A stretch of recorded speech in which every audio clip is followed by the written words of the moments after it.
दो दो लोग हैं आपस में, और एक जो है वो चाहता है कि उसकी ज्यादा बात सुनी जाए और वो दूसरे की बात नहीं सुनता, और कट शॉर्ट करके भी उनकी बात नहीं सुनते, तो फिर लॉन्गर रन में ये इस तरह का ताल्लुक या दोस्ती और कम्युनिकेशन आपस में नहीं रहती, हालांकि दोनों की बात सुननी चाहिए।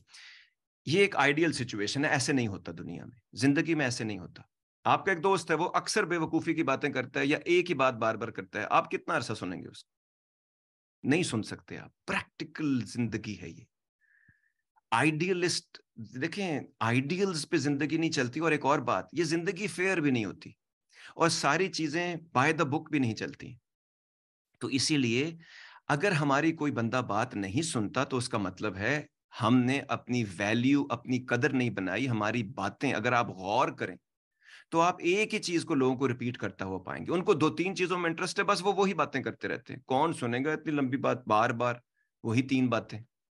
आपको लगता है 16 साल से लोग रेडियो आजाद का ये शो सुन रहे हैं, तो क्या तीन टॉपिक्स किए आज तक हमने? सिर्फ हजारों टॉपिक्स किए, हजारों घंटे बात की हमने।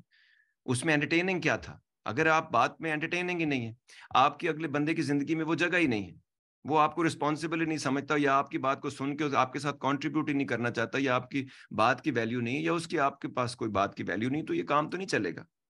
लेकिन इस बात की ख्वाहिश रखना कि आपके किसी के साथ कम्युनिकेशन हो, ठीक है? तो लेकिन अब ये तो ख्वाहिश अच्छी है, लेकिन ये ख्वाहिश कि कमोशन ना हो।